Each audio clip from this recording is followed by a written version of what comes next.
I never had planned to be a poet. I wanted to be, I'm sorry to say this, shortstop for the Cincinnati Reds or a point guard for the Boston Celtics when I grew up and was in Catholic school dreaming of getting out of Catholic school. And how I fell into this, I'm not really sure, and I think because of that, I view it with some suspicion, and I hope it's a healthy suspicion. If it's all about milk, it's a lyric. Say there's a cow lolling in green pasture, and alliterative Angus among alfalfa. A barbed wire fence and the bull who ballsy jumps it. He is brusque as the deed's knock-kneed calf. There's a narrative poem. If there's a lot of colloquial mooing with a touch of menace, it's Robert Frost. The one beginning, "How now, brown cow," makes fine children's verse. If the cow runs with a bad herd, carrying her tail a little too high, thus breeding trouble, it's young adult. Burgeoning middle school market, ripe for the poet, not writing poetry, therefore rich. If the bull's a beast of few words, and thus absent even when around, the cow unable to write her novel or to properly self-actualize, then it's a feminist poem, and that's no joke. If the poem willfully but playfully confuses cow with the Tao, you know how slippery words are. It's of the language variety. The Tao's always off to market, jiggity jig, dropping well-meaning meaning like cow pies stepped in, shoes amuck as Ben Bernanke's bull. Don't even check your balance. If there's Derrida ladled in, the milk's deconstructed, hints curdled. If the cow and bull huddle in twilight, hard by the dark stone earth, blood mother, dark stone shadow, it's a deep image poem. But most of them end up butchered.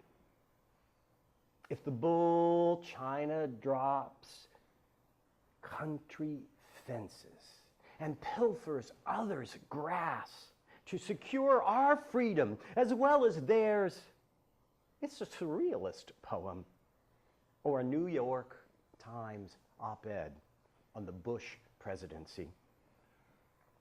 If the cow kisses and tells and then aborts, it's a confessional poem. Ditto the bull's drug habit. If the cow seems just a cow, the fence wooden, that bull mere lust on four hooves, beware. Never does a poem unfold the blanket of its white lie without wine in a picnic basket, without cheese and the guitar whose notes your hand strums.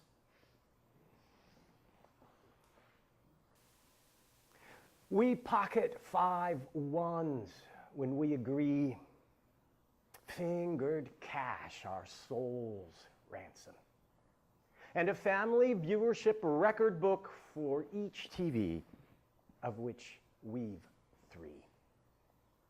We're the postmodern Descartes, pledging I watch, therefore I am. We're the grand experiment that used to be America, both scientists and the mouse with a human ear stitched to its pink back, checking the appropriate idiot boxes. We're our own peeping Tom, peering in. On stage, we're culture's disguise, the way a bickering couple makes nice once the bell ding-dongs neighbors in for cocktails and unsalted cheese nips.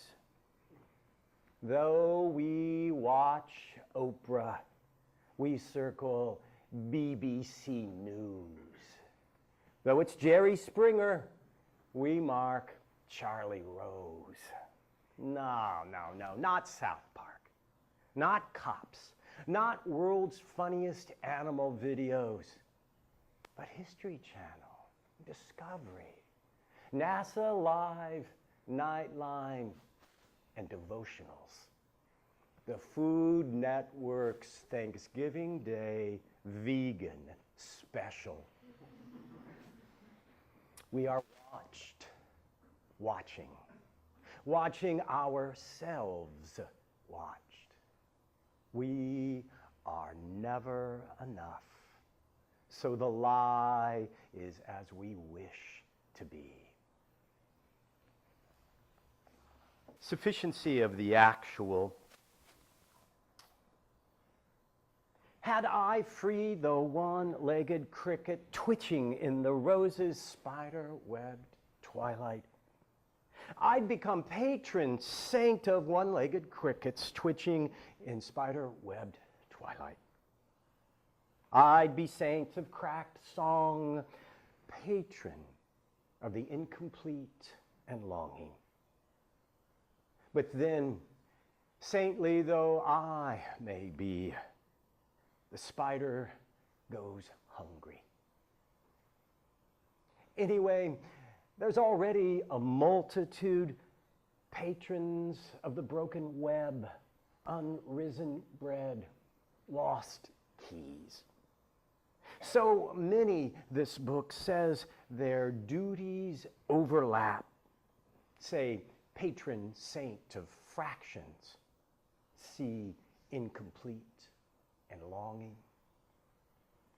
That's who the Who prayed to, trashing their instruments on stage as pop art auto destruction.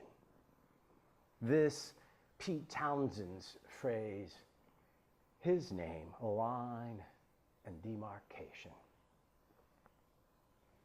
The young like to break things, even themselves.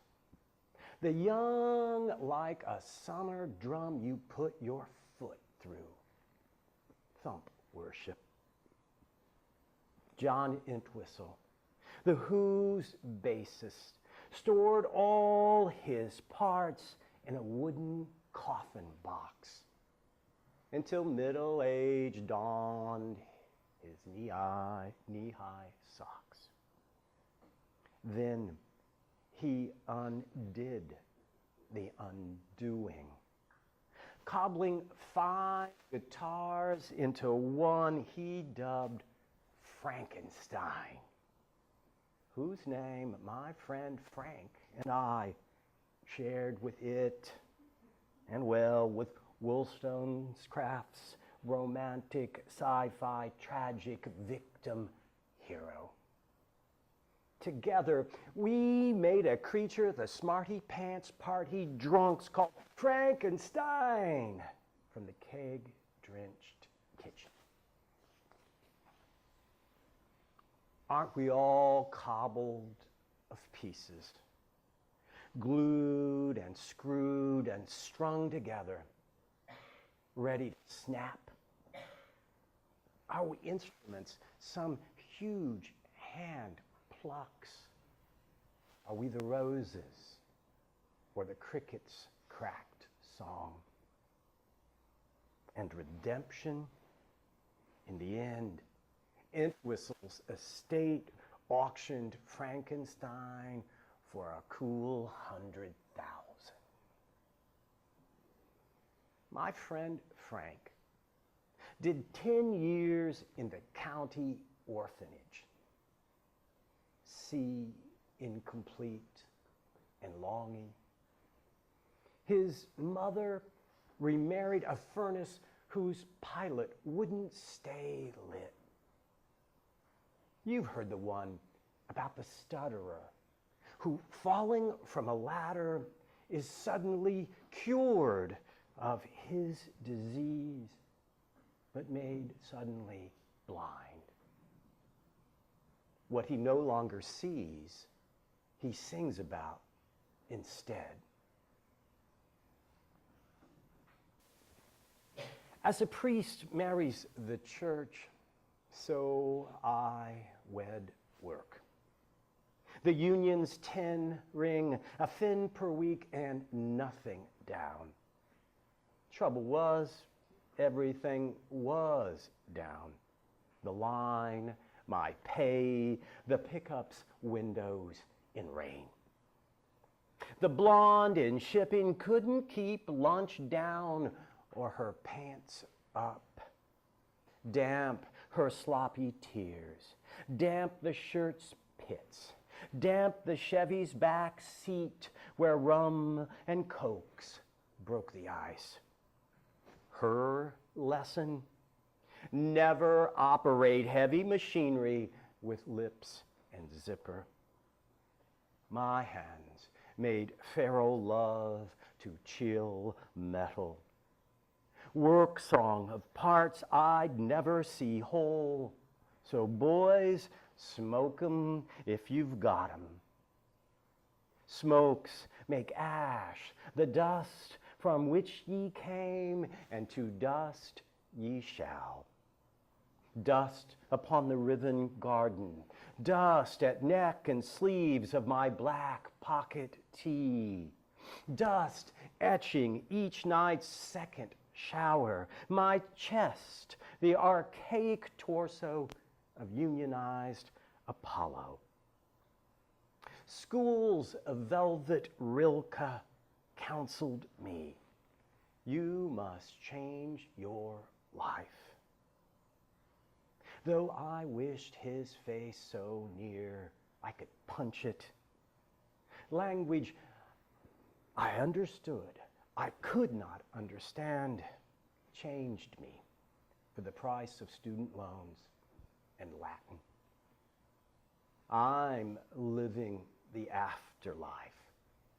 These hands uncalloused, tweed houndstoothed, my dust become the stuff of stacked books.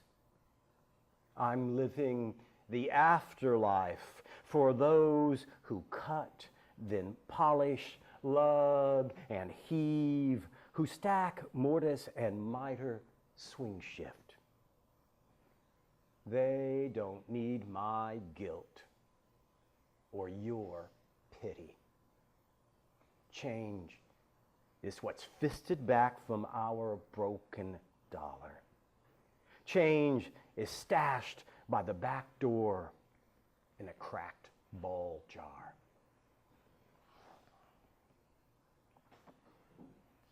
This is Wrestling Lipo for the remote.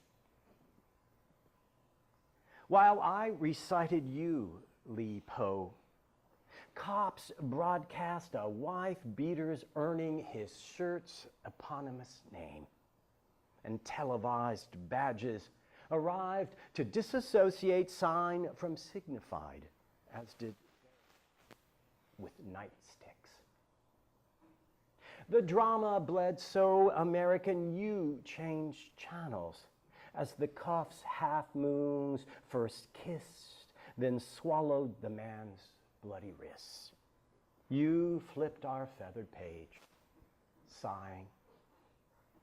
Somewhere on Mercy Street, the woman's halter hardly halters what it's meant to.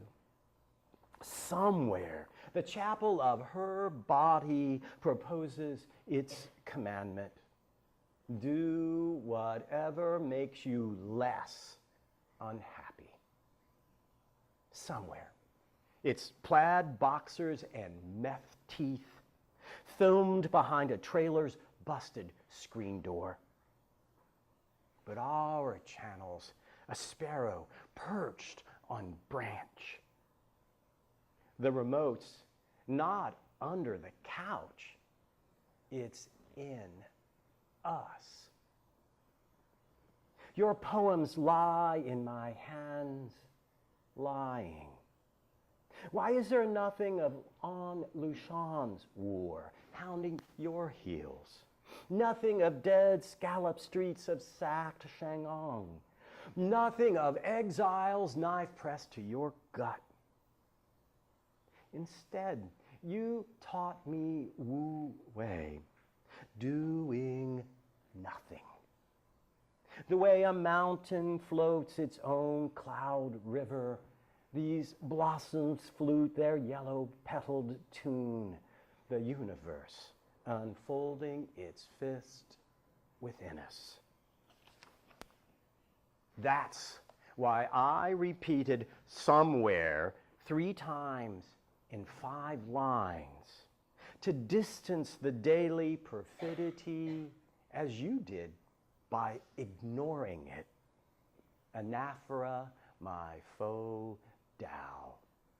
Students of Zen don't abide boozy wife-beaters.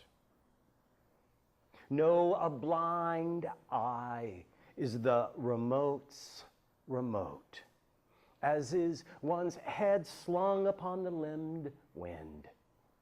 You fell drunken into a river and drowned, trying to embrace the moon. I drowned in you. Old master, I'm done. I've pulled the plug on my dead man's float. I've clicked off the sparrow's song. Now, where's that knife? Where's your chest? These eyes plucked that I may see.